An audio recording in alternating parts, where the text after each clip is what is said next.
Merci de choisir les programmes de Gabon 24 dans le cadre justement de votre émission Moment de Cannes.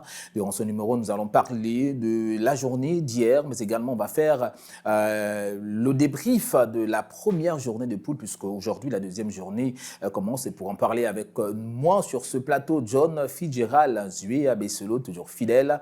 John, merci d'être toujours là. Merci Yael, bonjour.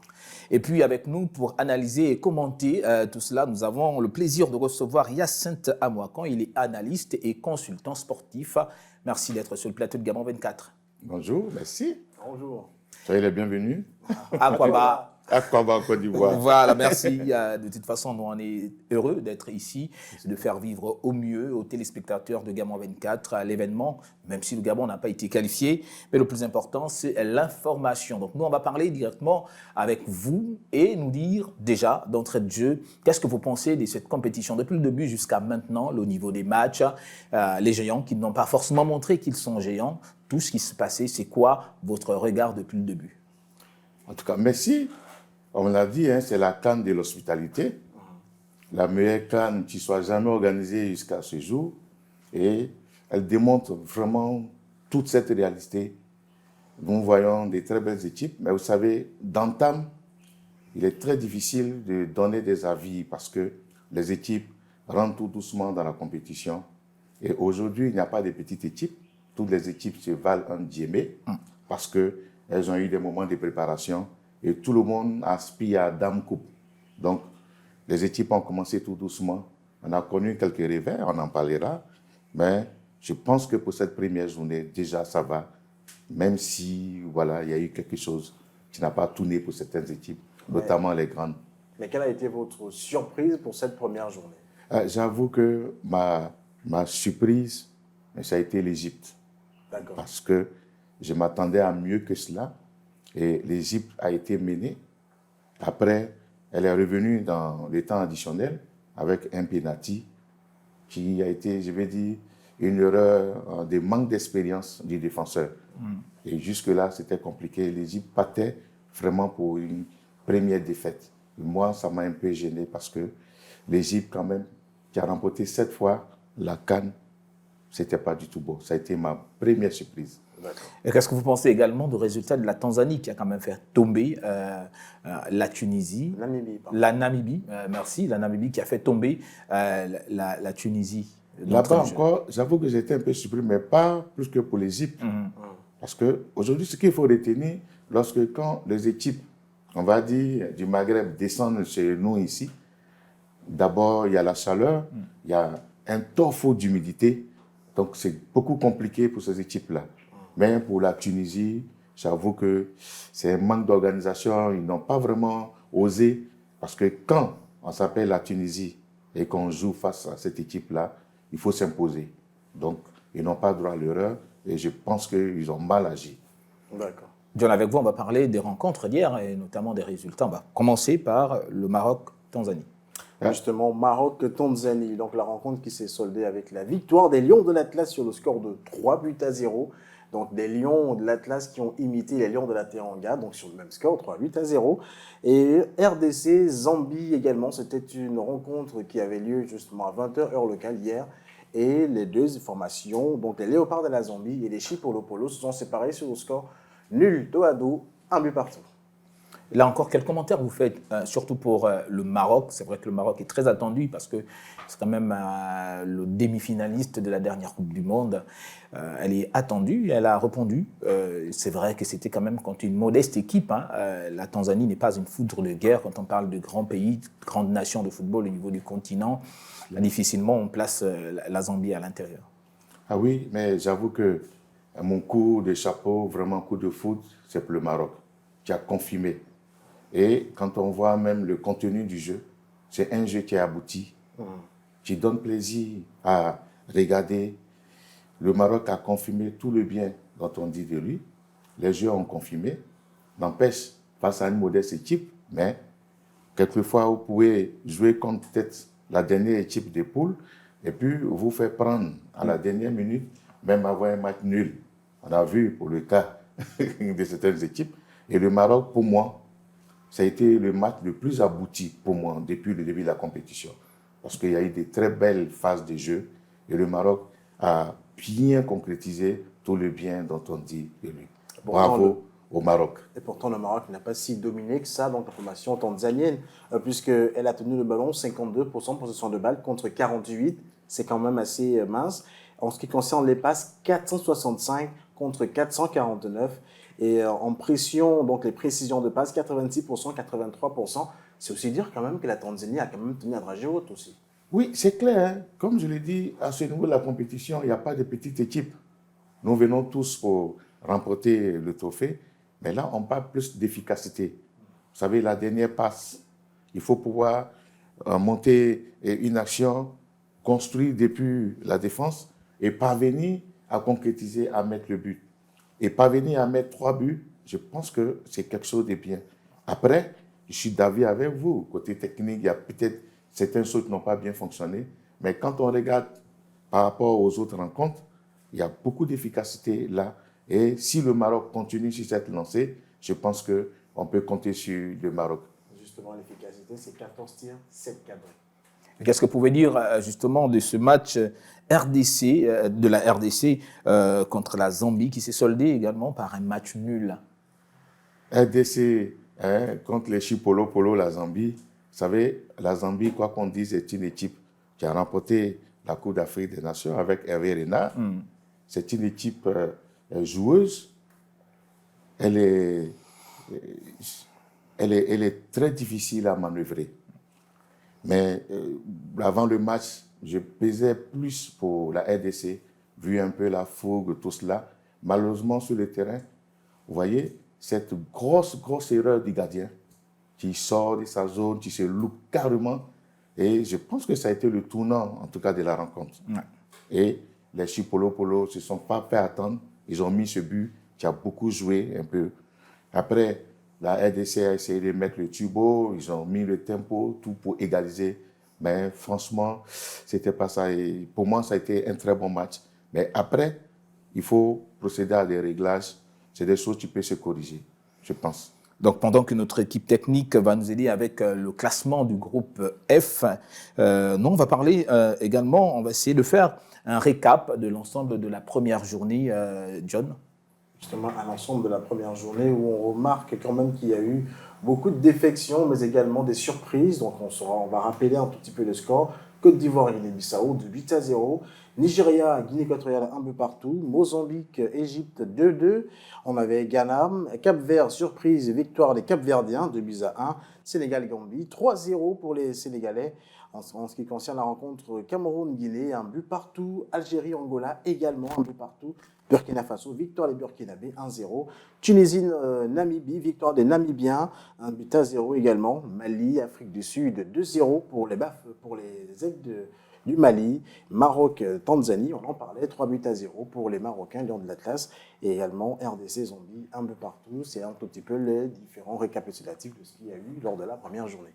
Et puis, puisqu'on parle de la première journée, Hyacinthe, alors, il y a également un fait qu'il faut relever, c'est qu'aucun match ne s'est soldé par un match nul vierge.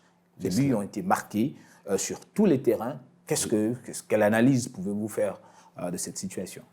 Oui, ça montre tout l'enjeu. Les équipes ont soif et elles se bonifient. Elles veulent faire des très bons résultats et ça se comprend. Hein. Parce qu'après, aujourd'hui, quand on est capé grande équipe, c'est sur le terrain qu'il faut justifier cela, qu'il faut démontrer. Et tout cela présage d'une très bonne compétition. Nous, en tant que, on va dire, amateurs de foot, tout ça, puristes, nous sommes heureux de constater tout cela. Est-ce que vous avez, quand on regarde la première journée, est-ce que vous avez une équipe qui, de manière particulière, vous a quand même déçu? Oui, le Ghana, pour ne pas vraiment le cacher. J'ai été très déçu de la prestation du Ghana parce que, dans le fond, ce n'est pas comme si l'équipe a dominé, n'a pas pu mettre des buts. Il n'y avait pas de très bonnes constructions, le tempo n'était pas imprimé. C'est une équipe qui a peiné. Donc, cette défaite, elle se méritait malheureusement. Et donc, le Ghana, en tout cas, m'a déçu pour cette première rencontre-là. Aujourd'hui, c'est vrai qu'il y a des grands noms. Vous avez parlé du Ghana. Le Ghana, c'est plus dans son passé. On parle des Lions de la Teranga. On parle également des Lions de l'Atlas, qui sont les ultra favoris, j'ai envie de dire ça comme ça, parce que sur le continent, le Maroc est classé premier et puis le Sénégal deuxième. Donc, c'est quasiment les intouchables de cette compétition. Mais qu'est-ce que vous dites également de la prestation du Cameroun? Vous savez, le Cameroun, Nobo, c'est des gens qui sont imprévisibles parce que le Cameroun, c'est le fighting spirit. Ils jouent avec le cœur. Même menés, ils font tout pour revenir. La dernière fois, vous avez vu, ils étaient menés. Quand bien même ils jouaient face à une équipe qui était à 10, c'était un peu compliqué, un peu brouillon dans la finition. Mais on a senti cette envie, cette détermination d'aller chercher le résultat. Malheureusement, ça a été 1-1. Mais il faut compter avec le Cameroun. Ça, en off, je vous le disais, je prévois quelque chose de Côte d'Ivoire-Cameroun pour la finale. Pour les chahuter, pour dire ils sont de beaux, tout cela. Mais le Cameroun compte. Parce qu'il jouait le cœur. Et par derrière, avec le président de la FECAFOOT, que j'ai salué au passage, le président Etoufis, il va remonter les bretelles, donner des conseils. Rigobert Song, je lui fais entièrement confiance. Et comme le président me le disait, je fais confiance à l'encadreur, je fais confiance au manager, à tous les staffs. Le Cameroun, je pense, va pouvoir revenir vite. Mais ça a été quand même difficile lors des éliminatoires pour le Cameroun. Et aujourd'hui, on se rend compte qu'ils sont toujours sur la même lancée. C'est toujours assez difficile. Est-ce que Rigobert Song, qui joue pour une CAN pour la première fois, en tant que sélectionneur, est à la hauteur, selon vous, au vu du résultat ou de ce que le Cameroun a proposé en termes de jeu? Rigobert Song, je respecte son coaching, tout cela. Mais vous savez, au Cameroun, autant que moi, il y a beaucoup de pression. Vous avez autant d'entraîneurs que d'habitants du Cameroun. Tout le monde est exigeant. Avoir le résultat par le passé, les gens sont beaucoup exigeants. Et pour moi, je pense qu'au niveau du coaching, ils vont monter en puissance parce qu'ils ne vont pas rester là comme ça. Justement, pour vous suivre, si le Cameroun continue sur cette lancée et venait à se faire éliminer, même au second tour, mais ça va être un désastre, un diémé. Donc, j'ai fait confiance à l'encadrement technique, j'ai fait confiance aux joueurs. Je pense qu'ils vont pouvoir remonter un peu la pente. Donc justement, aujourd'hui commence la deuxième journée des groupes. Mais avant de rentrer de plein pied dans cette journée et les différentes rencontres qui nous attendent, avec John, on va faire le point de la presse. Qu'est-ce que dit la presse concernant cette Coupe d'Afrique des Nations, la 34e qui se joue actuellement en Côte d'Ivoire? Une revue de presse qui s'est beaucoup accentuée aujourd'hui sur l'équipe du Nigeria et du Ghana, puisque deux formations qui ont mal débuté leur Coupe d'Afrique des Nations. On parle d'abord de Omar Sadiq. Où est Omar Sadiq? Donc, titre Sport News Africa. Donc, entré à la 73e minute de jeu entre Osasuna donc, et Real Sociedad ce mercredi 17 janvier en Coupe du Roi. L'entraîneur des Basques décide de mettre Omar Sadiq en jeu à la place d'André Silva. A priori, c'est un remplacement tout à fait normal et anodin, sauf que l'attaquant nigérian qui entre en jeu en ce moment devait être à Abidjan en train de préparer la deuxième sortie de la sélection à la CAN 2023 contre le pays organisateur, la Côte d'Ivoire, ce jeudi, ou à l'infirmerie, puisque sélectionné pour la compétition continentale, Omar Sadiq avait répondu à la convocation avant de quitter le rassemblement à 2 jours du coup d'envoi à cause d'une blessure au genou, en lieu et place d'une intervention chirurgicale qui avait été évoquée lors de son départ du rassemblement. Il a retrouvé les pelouses moins d'une semaine après. Gros point d'interrogation. Toujours sur le Nigeria, habitué des grands matchs selon le sélectionneur José Peseiro. Ce titre, notre confrère en ce qui concerne cette information, donc sportabidjan.net, le sélectionneur nigérian José Peseiro, le Portugais, a fait savoir mercredi 17 janvier, donc en conférence d'avant-match contre les éléphants de Côte d'Ivoire, que ses poulains sont habitués à jouer de grands matchs. M. Peseiro a reconnu que la Côte d'Ivoire a une bonne équipe, un bon coach, mais selon lui, ils pourront venir à bout de Seko Fofana et ses coéquipiers s'ils reproduisent les mêmes exploits contre la Guinée équatoriale, avec laquelle ils se sont séparés 2-2 sur le score d'un but partout. Si nous créons les mêmes occasions face à la Côte d'Ivoire et que nous sommes efficaces, nous allons gagner le match. Nous ne devons pas changer, nous devons rester sur notre dynamique, a souligné le sélectionneur portugais des Super Eagles. On termine avec Mohamed Kudus qui est toujours incertain face à l'Égypte, titre Africa Top Sport. L'incertitude plane sur la disponibilité du milieu offensif ghanéen pour le match crucial contre l'Égypte ce jeudi. Le sélectionneur Chris Hutton révélant qu'une décision de dernière minute déterminera sa participation à cette rencontre. Kudus souffre d'un problème aux ischio-jambiers qui l'a empêché de participer au premier match du Ghana contre le Cap-Vert et son absence autant pour moi, s'est fait ressentir lors de la défaite surprise des Black Stars, le Ghana ayant besoin d'une victoire contre l'Égypte pour se relancer dans la course à la qualification. Chris Hutton, le sélectionneur anglais, est impatient d'aligner sa meilleure équipe, mais l'absence de Kudus risque d'être un coup dur. On va peut-être revenir sur ce joueur nigérian avant que John revienne sur l'affiche, les affiches de cette journée. Un joueur qui est convoqué, qui dit être blessé, mais finalement, une semaine après, on le retrouve sur les terrains. Qu'est-ce que vous pensez de ce genre de comportement? Ça arrive très souvent, ce sont les joueurs africains qui affichent ce genre d'attitude. Vous savez, le Nigeria nous a habitués à plus que ça. Hein. Aujourd'hui, c'est un peu regrettable parce qu'une Coupe d'Afrique des Nations, c'est le drapeau national qu'on défend. Mais malheureusement, il y a certains joueurs qui préfèrent se contenter un peu de tout ce qu'ils gagnent là-bas en club. Vraisemblablement, ils gagnent beaucoup plus en venant défendre les couleurs de leur pays.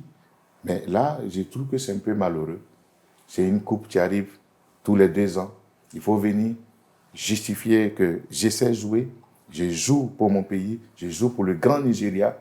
Et c'est un peu regrettable, tout simplement. Est-ce que ce n'est pas aussi parce qu'ils ont tellement d'attaquants, ils se disent bah, « je ne serai pas titulaire, ça ne sert à rien de venir ». Vous savez, il y a déjà cette cohésion qu'il faut créer. Au sein de l'équipe, il y a certains, je parie, qui ne joueront jamais, mais qui ont un rôle dans les vestiaires, qui vont conseiller les plus jeunes, ils vont leur, essayer de les encourager, pousser. Et c'est le cas, par exemple, de Gradel, qui n'a joué aucune minute, mais il était là, sur le banc, pour encourager la jeunesse. C'est un grand leader, il parle aux plus jeunes, et il est très bien compris, suivi. Donc, au point où, à un moment, on se demande, mais c'est lui qui est l'entraîneur.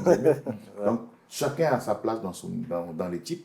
Qu'on soit titulaire ou pas, chacun doit jouer un rôle. Le fait de se retrouver là, pendant que l'hymne national retentit, c'est toute une fierté. Et pour moi, je pense qu'il a mal agi. Et surtout, trouver un peu des raisons, en guillemets, qui ne passent pas, c'est pas bon. On espère justement qu'une solution va être trouvée pour que ce genre de comportement n'arrive plus sur le continent. John, peut-être nous parler des affiches du jour. Les affiches du jour pour cette phase de poule, donc 2e journée. On parle de ce duel entre Guinéens. On parle de la Guinée-Bissau et Guinée équatoriale, un duel lusophone et hispanophone. Guinée équatoriale, Guinée-Bissau, ce sera à 14h, donc heure locale. Puis nous aurons en 2e heure le pays hôte, les éléphants de Côte d'Ivoire, le mastodonte africain, donc pour ce match contre le Nigeria Super Eagles. Puis nous aurons en 3e heure, donc l'Égypte face au Ghana, les pharaons d'Égypte qui devront se relancer, tout comme les Black Stars du Ghana. Ce sera à 20h, heure locale. Voilà, merci John pour toutes ces précisions. On va commencer à essayer d'analyser et commenter ce match. Le premier, lorsqu'il sera 14h ici à Abidjan, il va être à 15h à Libreville. Guinée équatoriale, Guinée-Bissau. Une Guinée équatoriale qui a fait match nul au Grand Nigeria, j'ai envie de dire ça comme ça. Malheureusement, ça n'a pas été le cas pour la Guinée-Bissau qui a été battue froidement par la Côte d'Ivoire. Comment voyez-vous cette rencontre ? C'est le match entre les deux Guinées. Aujourd'hui, la Guinée-Bissau a pris 2 buts et une défaite, tandis que l'autre a fait un match nul. Pour moi, le favori, c'est la Guinée équatoriale. Et au plan du jeu, en termes d'aboutissement, je pense que la Guinée équatoriale n'est pas favori. Mais n'empêche, vous savez, lorsque vous entrez mal dans la compétition, que vous prenez une défaite, qui plus est 2 buts d'écart, après, il y a une sorte de révolte. Donc, j'attends un peu cette révolte des Guinéens, des Bissau guinéens, pour voir comment est-ce qu'ils vont se comporter. Et à l'opposé, la Guinée équatoriale va essayer de consolider, je vais dire, ce petit plus, ce match nul, ô combien salutaire face au Grand Nigeria. Donc, ça sera, pour moi, un très bon match, mais avec un plus pour la Guinée équatoriale. Voilà, John, moi je vous laisse parler du 2e match de la journée.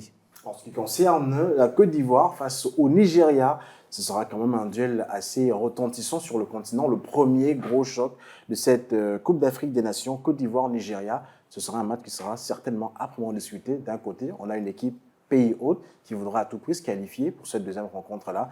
Mais il y a le Nigeria également, pléiade d'attaquants, le meilleur joueur africain, Osimhen. Selon vous, comment sera ce duel? Déjà, ben, c'est une finale même qui ne dit pas son nom. On aurait souhaité avoir en finale la Côte d'Ivoire face au Nigeria. Mais ça se joue en match de poule. Les deux équipes se connaissent. Mais aujourd'hui, quand on prend la montée en puissance de l'équipe de Côte d'Ivoire, vous avez bien remarqué sur les matchs éliminatoires, il y a eu un très bon comportement. Oui. Et même au niveau du jeu, pour moi, personnellement, j'ai senti que quelque chose a évolué. Quand bien même au premier match, je n'étais pas tout à fait satisfait du contenu. Mais à la clé, il y a eu 2 buts avec un excellent Seko Fofana. Le Nigeria va venir jouer son va-tout avec Osimhen qui est là, qui est prêt à tout. Dans toutes les positions, il va chercher à marquer. Donc pour moi, ça sera un grand match avec, n'empêche, je veux dire, la Côte d'Ivoire part un peu favorite au vu des premiers résultats, mais le Nigeria reste le Nigeria. Si les joueurs restent concentrés, si les joueurs restent sérieux, endiaimés et se donnent, je pense que nous aurons une très belle affiche. Côté Côte d'Ivoire, je pense que l'entraîneur n'a pas à forcer les talents des joueurs. Le Nigeria a le dos au mur, ils vont vouloir faire un bon résultat, mais vous les attendez et puis vous jouez des contres. Et il y a des jeunes qui vont très vite, on peut les prendre au bout du compte. Donc pour moi, la Côte d'Ivoire va battre le Nigeria pour justement consolider cette position et être le premier pays à être qualifié déjà, pour se rassurer. Et après, le troisième match face à la Guinée équatoriale, ça va être un match de gestion, permettre que chacun, tout le monde puisse jouer. Et encore, la très bonne nouvelle, c'est que en temps de lui grâcer, Stéphane Haller pourrait venir, il y a Simon Adingra aussi qui pourrait être aligné. Donc, attention, il aura vraiment du feu dans l'air au stade Alassane Ouattara de Bimpe. Ça sera un très beau match. On craignait un peu donc la défense des éléphants lors de ce premier match contre la Guinée-Bissau. Vous avez en face donc la meilleure attaque des éliminatoires de cette Coupe d'Afrique, donc le Nigeria. Quel sera, selon vous, le mot d'ordre de Jean-Louis Gasset pour remobiliser les troupes pour être efficace face au Nigeria? On le dit, la meilleure façon d'attaquer, c'est de défendre. Donc, quand on évolue dans un système 4-3-3 et qu'on a des jeunes attaquants là-bas, donc déjà, il faut jouer sur la possession de la balle pour contenir justement les velléités de Osimhen et autres. Là, lors de la première rencontre de la Côte d'Ivoire, j'ai vu des atermoiements en défense, notamment avec 2 remplacements que je n'ai pas appréciés. Je pense que Gracia a tiré toutes les conséquences. Et cette fois-ci, ce qu'il va titulariser, c'est des gens qui vont défendre crânement les couleurs de la Côte d'Ivoire. Et pour moi, je pense que ce côté-là sera réglé. Et les nouveaux joueurs qu'il pourra jeter dans la bataille pourront eux aussi se dire, écoutez, j'ai ma chance, je joue chez moi, je joue devant un grand public, il faut que je mouille le maillot. Ça sera très, très difficile. Et même à la clé, pour moi, au contrario d'une défaite de la Côte d'Ivoire, on se contentera d'un match nul qui fera vraiment la fin de la Côte d'Ivoire. D'accord, donc rapidement, on va parler également, il nous reste quelques secondes, on va dire quelques mots quant au dernier match de la journée qui va opposer l'Égypte au Ghana. Égypte-Ghana, voici aussi une affiche de finale. Égypte-Ghana, mais par le passé, mais aujourd'hui, comme je l'ai dit, ce match va battre vraiment tous les records d'audience, parce que l'Égypte qui a fait un match nul, le Ghana qui a perdu. Et je sais que quand les équipes maghrébines descendent ici, comme je le disais tantôt, les joueurs ont des difficultés à s'adapter en termes de climat. Et le Ghana aussi a toujours bien joué face à l'Égypte. Donc ce sera un grand match. Je vois l'Égypte, qui pas un peu favorite, mais le Ghana que je connais va vouloir se battre grandement. Et voilà, que que le meilleur gagne. De toute façon, nous, on va suivre toutes ces rencontres pour donner au fur et à mesure des informations aux téléspectateurs du Gabon 24. Hyacinthe Amouakon, analyste et consultant sportif. Merci d'avoir été sur le plateau de Gabon 24. C'est moi qui vous remercie. Merci Salut John tout le également. peuple gabonais. Merci à John également pour toutes ces analyses et surtout la revue de presse. Voilà, Moment de Cannes, c'est fini pour aujourd'hui. On se donne rendez-vous demain, aux mêmes heures, sur Gabon 24. Surtout, restez câblés. Ciao, ciao.